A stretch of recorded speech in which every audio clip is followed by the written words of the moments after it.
ছোটবেলায় আমাদের গুণীজনরা একটা কথা প্রায় বলতো যে সময় নাকি অনেক অমূল্য সম্পদ। জিনিসটা আমরা অনেক বই পুস্তকও পড়েছি। আমি পার্সোনালি ব্যাপারটা তখন খুব ভালো করে বুঝতে পারিনি, যতটা এখন হাড়ে হাড়ে টের পাচ্ছি। তা আমার ধারণা আমাদের মধ্যে অনেকেই আছেন যারা এই টাইম ম্যানেজমেন্ট নিয়ে ভালো স্ট্রাগল করছে। তা আজকে আমি কয়েকটা টিপস দিব, যে টিপস গুলা যদি প্রপারলি পরিপালন করা যায় তাহলে হয়তো আমরা আমাদের টাইমকে বেটার ম্যানেজ করতে পারবো। সো নাম্বার ওয়ান হচ্ছে, আমাদের একটা ক্যানভান বোর্ড লাগবে। ক্যানভান বোর্ডটা কিছুই না, টু ডু লিস্ট। যে আমাদের যে টাস্ক, আমাদের যে কাজ, সেই কাজগুলোকে একটা লিস্টে নিয়ে আসতে হবে। আমি একটা এক্সেল ফাইল যদি খুলি তাহলে আরো ভালো বোঝা যাবে।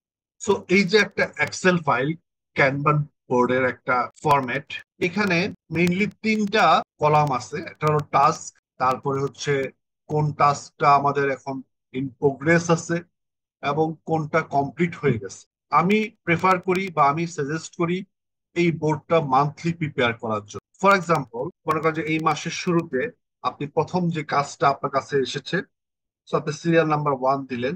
দেন কাজটা যেদিন আপনি আপনার এই ক্যানভান বোর্ডে লিপিবদ্ধ করছেন সেই ডেটটা দিতে হবে। ফর এক্সাম্পল, আজকের ডেট হচ্ছে 4/5/2025। কি task? For example, need to prepare SOP for procurement depart. দেখা গেল আরো একটা কাজ এসেছে, যেটা হলো সম্ভবত হয়তো সেম ডেটই হতে পারে। Date to analysis financial statement. তারপর হয়তো একদিন পরে একটা কাজ আসলো, আরো একটা কাজ আসলো। এখন আমার অ্যানালাইসিস করে দেখে মনে হলো যে প্রথমে আমার এই ফাইন্যান্সিয়াল স্টেটমেন্টসটা অ্যানালাইসিস করা উচিত। সো আমি যখন এই কাজটা ট্রান্সফার করতেছি ইন ওয়ার্কিং প্রোগ্রেস, তখন আমি এটা এখান থেকে সরিয়ে এখানে নিয়ে, এবং কবে যদি সরাচ্ছি সেদিন এখানে ডেটটা দিব।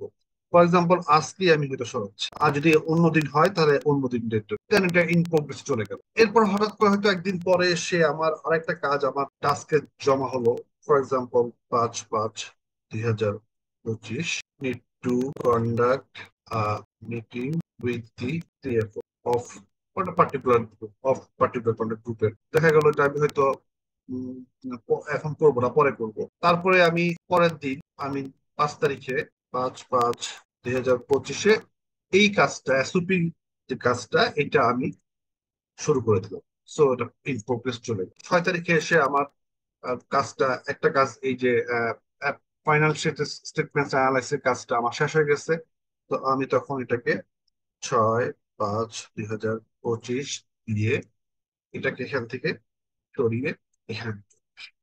তো এইভাবে করে আপনার এখানে টাস্ক কমতে থাকবে, এবং আপনার ইন প্রোগ্রেস টাস্কও কমতে থাকবে, এবং কমপ্লিশন টাস্ক বাড়তে থাকবে। এবং কোন কাজটা আপনি কবে হাতে পেলেন, বা কবে আপনি এটা চিন্তা করলেন যেটা করবেন, সেটাও আপনার এখানে হিসাবে আসলো। কবে এটা আপনি কাজটা শুরু করছেন, কবে শেষ করছেন, কোনটা এই অবস্থায় কোথায় আছে, কোনটা এখনো কাজ শুরু করি নাই, কোনটা চলমান অবস্থায় আছে, এবং কোনটা কমপ্লিট হয়ে গেছে। এই পুরো ব্যাপারটা কিন্তু এই বোর্ড থেকে বোঝা যাবে। সো এটাকে উইকলি করতে পারলে সবচেয়ে ভালো। যদি উইকলি করা না যায়, অ্যাটলিস্ট মান্থলি করা। এই গেল ক্যানভেন বোর্ড।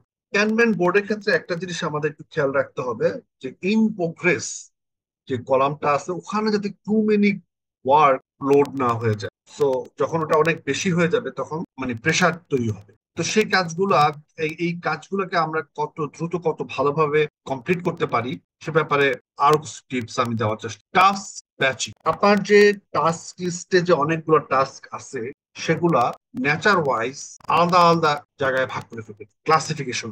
ফর এক্সাম্পল, আপনার বেশ কিছু, হয়তো আজকে 4টা 5টা মেল দেওয়া লাগবে, হয়তো কয়েকজনকে ফোন দেওয়া লাগবে, হয়তো আপনার কিছু ডকুমেন্টস সর্ট আউট করতে হবে, অথবা গুছিয়ে রাখতে হবে, অর্গানাইজ করতে হবে, সেটাকে হয়তো আপনি আলাদা কাজ। এই সিমিলার নেচারের কাজগুলাকে একটু ক্লাসিফাই করে আলাদা আলাদা করে রাখা, এবং একটা টাইম ব্লকে ওই কাজগুলো একসাথে করে ফেলা, তাহলে এফিসিয়েন্সি বেটার হবে। 5 মিনিটস রুলস মানে হলো, যেই কাজটা করতে আপনার 5 মিনিটের কম সময় লাগবে, এটাকে আর শিডিউলিং করার দরকার নেই। এটা যখনই আসবে ইমিডিয়েটলি করে ফেলতে পারাটা খুবই ভালো। কারণ 5 মিনিট আসলে, হ্যাঁ এখন যদি আপনার কাছে 10টা কাজ চলে আসছে যেগুলো সবগুলো 5 মিনিট 5 মিনিট লাগবে, সেক্ষেত্রে আপনাকে হয়তো প্রায়োরিটাইজ করতে হতে পারে, বাট এরকম হওয়াটা রেয়ার কেস হবে। আমাদের কাছে অনেক সময় ছোটখাটো কাজ আছে যে একটা ছোট্ট ফোন কল 2 মিনিটের, ওটা আমরা রেখে দিই, পরে দেখা যায় যে কোনোভাবে এটা করা হয় না, অথবা এটা একটা হেডেক হিসেবে তৈরি হয়, আবার অথবা না করার কারণে হয়তো একটা প্রবলেম তৈরি হয়ে যেতে পারে।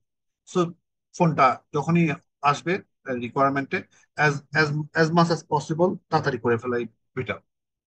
দেখা গেলো একটা ইমেল, ছোট্ট একটা ইমেল হয়তো রিপ্লাই দিতে হবে, যেটা দিতে হয়তো আমার 5 মিনিট লাগতে পারে, তো ওইটা নিয়ে আমার বসে থাকার কোনো মানে নেই, ইমিডিয়েটলি রিপ্লাই দিয়ে দেওয়া, কাজ শেষ। এবং এই ছোট ছোট কাজগুলো যখন আপনি কমপ্লিট করে ফেলবেন, আপনার কিন্তু দেখা যাবে যে কমপ্লিশনের ঘরে টাস্কের সংখ্যা বেড়ে যাবে। এবং আপনি, this is call little wins, মানে আপনি এই যখন কিছু কাজ কমপ্লিট করে ফেলবেন, আপনার কিন্তু একটা মোরাল বুস্টিং হবে, যেগুলো আপনার অন্য কাজগুলোকে করতে হেল্প করবে। 13টা প্রিন্সিপাল ফলো করা, যে আপনার কাছে যখন টাস্ক আসতেছে, অনেক ধরনের অনেকগুলো টাস্ক আছে, আপনি ভালো করে খেয়াল করে দেখবেন যে কিছু টাস্ক আছে যা আপনার সবচেয়ে বেশি ভ্যালু অ্যাড করে, মানে যে কাজগুলোতে আপনার এফোর্ট বেশি দেওয়া দরকার, এবং যে কাজগুলো হলো দেখা গেলো আপনার হয়তো 30টা কাজ জমা হয়েছে, 30টা কাজের মধ্যে আপনি যদি ভালো করে অ্যানালাইসিস করে দেখবেন যে হয়তো 4টা 5টা কাজ বা 3 6টা কাজ আপনার হয়তো আসল ভ্যালু ক্রিয়েট করবে। তো সেই কাজগুলাকে প্রায়োরিটাইজ করা এবং সেগুলোতে বেশি এফোর্ট দেওয়া, বাকি কাজগুলা আইদার কম এফোর্ট দিয়ে শেষ করে ফেলা, অথবা এটাকে ডেলিগেট করে অন্য কাউকে দিয়ে দেওয়া, এইটা চেষ্টা করতে হবে। যদি আপনি ডেলিগেট করতে না পারেন, হয়তো তখন এটাকে আপনি পরে করবেন। দিস ইজ ভেরি ইম্পর্টেন্ট, যে একটা কাজ আমরা কিভাবে শেষ করব। আমরা অনেক সময় কাজ যখন পাই বা কাজ আমাদের কাছে আসে, আমরা প্রপার প্ল্যানিং করি না, এবং এতে করে আমরা কাজটা শুরুটাও ভালো হয় না, এবং কাজটা ঠিক মতো হয়ও না, ঠিক মতো শেষও করতে পারি। যখন কোনো একটা কাজ আসবে, যদি ছোট কাজ হয়, যে বললাম 5 মিনিটের কম, তাহলে তো এটা ইমিডিয়েটলি করে ফেলতে হবে।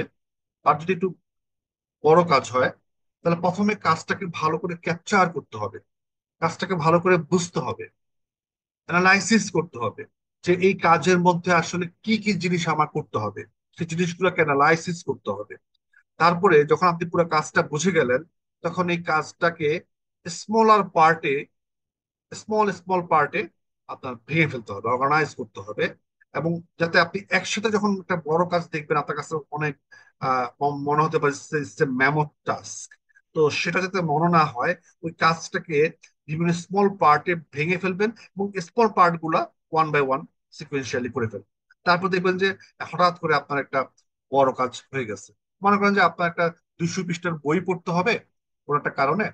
তো আপনি এখন যদি চিন্তা করেন, হ্যাঁ 200 পৃষ্ঠার বই, কোয়াইট বিগ টাস্ক, হ্যাঁ, তো আপনি তখন যেটা করবেন, যে আপনি চিন্তা করবেন যে না, আমি 200 পৃষ্ঠা বাদ দিই, আমি প্রতিদিন 10 পৃষ্ঠা করে পড়বো, প্রতিদিন 10 পৃষ্ঠা করে পড়বেন, এবং আপনি কনসিস্টেন্টলি যদি পড়তে পারেন, দেখবেন 20 দিনের মধ্যে 200 পৃষ্ঠা বই শেষ। আরেকটা হলো যে যে কাজগুলো আপনার কাছে আছে, সেটা হচ্ছে আগে আমাদের যে প্রায়োরিটি প্রিন্সিপাল, সেটা প্রায়োরিটি প্রিন্সিপাল অনুযায়ী আপনি সিকোয়েন্স করবেন, প্রায়োরিটাইজ করবেন, সাজাবেন, যাতে যেটা ইম্পর্টেন্ট বেশি সে কাজটা আগে, যেটা একটু লেস ইম্পর্টেন্ট সে কাজটা একটু পরে করা, এবং এভাবে করে আপনি কাজ শেষ করে ফেলবেন। দিস ইজ ভেরি ইম্পর্টেন্ট, এটাও খুবই একটা ইম্পর্টেন্ট সাজেশন, যে আমরা আমাদের লাইফে যে কাজগুলো পাই, এই কাজগুলোকে 4টা ভাগে ভাগ করা যায়। কিছু কাজ হচ্ছে আর্জেন্ট এবং ইম্পর্টেন্ট, খুবই ইম্পর্টেন্ট এবং আর্জেন্ট, মানে এখনই করতে হবে। হুম, ও এগুলোকে আমরা বলছি আর্জেন্ট কাজ বা ইমার্জেন্সি। সো ইমার্জেন্সি যেগুলো আছে, যেগুলো খুবই দ্রুত ইমিডিয়েটলি করে ফেলতে হবে, এটা আসলে কোনো আর এদিক ওদিক তাকানোর সুযোগ নেই। হ্যাঁ, আপনার জন্য যে কাজগুলো আর্জেন্ট ইম্পর্টেন্ট সেগুলো এখনই করে ফেলতে। কিছু কাজ আছে ইম্পর্টেন্ট, অনেক ইম্পর্টেন্ট, কিন্তু এই মুহূর্তে যে করতে হবে তা না, একটু পরে করলেও হবে। সেগুলোকে আপনি প্ল্যান অনুযায়ী শিডিউলিং করবেন, সাজিয়ে ফেলবেন, যে এই কাজটা আমি অমুক সময়টা আমি করবো। ওই কাজগুলো আসলে আমাদের যে ক্যানভান বোর্ডে যাবে, ওখানে আপনি কোনটা আগে কোনটা পরে করবেন, বিভিন্ন টাইম অনুযায়ী আপনি ব্লক অনুযায়ী সাজায় ফেলবেন। কিছু কাজ আছে যে ইম্পর্টেন্ট না, কিন্তু আর্জেন্ট, এখনই করতে হবে, কিন্তু কাজটা অতটা ইম্পর্টেন্ট। তো সেই কাজটা আপনি যেটা করবেন, যদি আপনার ডেলিগেট করার সুযোগ থাকে, যেহেতু অত বেশি ইম্পর্টেন্ট না, কিন্তু এখন করাটা খুব জরুরি, তো আপনার এখন করার সময় নাই, তাহলে আপনি অন্য আরেকজনকে ডেলিগেট করে দিবেন, সে এটা করবে। আর কিছু কাজ আছে যেগুলো আসলে ইম্পর্টেন্টও না, আর্জেন্টও না, সেই কাজগুলো আসলে টাইম, ওয়েস্ট অফ টাইম, আপনার ওয়েস্টেজ অফ টাইম, সেগুলাকে আসলে আপনার লাইফ থেকে এলিমিনেট করুন। সো আমাদের অফিস আওয়ারের রুটিনটাকে আমরা একটু এভাবে যদি ভেঙে ফেলি, তাহলে মনে হয় সুবিধা হয়। একটা হচ্ছে যে আপনি যদি 9টায় অফিস শুরু করেন, উম, সকালবেলা আপনার মাইন্ড খুব ফ্রেশ থাকে, থাকার কথা আর কি। সেক্ষেত্রে 9টা থেকে 11টা আপনি প্রথম ডিপ ওয়ার্ক সেশন করবেন, যেখানে আপনি কম্পারেটিভলি কমপ্লেক্স কাজ বা ক্রিটিক্যাল কাজ, যেগুলো একটু বেশি সময় নেয়, সেই কাজগুলো ওই ডিপ ওয়ার্ক সেশনে আপনি করবেন। 2 ঘন্টা কাজ করার পরে আপনার হয়তো একটু ব্রেক লাগতে পারে, আপনি তখন 15 মিনিটের কুইক টি ব্রেক বা কফি ব্রেক নিয়ে নিতে পারেন। কিন্তু খেয়াল রাখতে হবে এই 15 মিনিট যাতে আধা ঘন্টা না হয়ে যায়, বা আরো বেশি সময় না হয়ে যায়। হ্যাঁ, 15 মিনিট, 10 থেকে 15 মিনিটের মধ্যে আপনার ব্রেকটা শেষ হবে, একটু রিল্যাক্স করে নিন। দেন আবার সেকেন্ড ডিপ ওয়ার্ক সেশন তৈরি হবে, সেটা শেষ হবে 1টার সময়।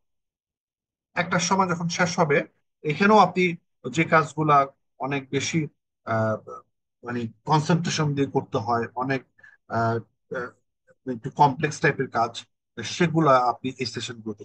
তারপরে আপনার 1টা থেকে 2টা, এই সময়টা আপনি কুইক টাস্ক, ওই যে বললাম না কিছু কাজ আছে অল্প সময় করে ফেলা সম্ভব, এবং কিছু কাজ ব্লক করা আছে, যে হয়তো কয়েকটা ইমেল পাঠাইতে হবে, হয়তো 2-3 জনকে ফোন করতে হবে, হয়তো কিছু ছোট ছোট জিনিসপত্র গুছাইতে হবে।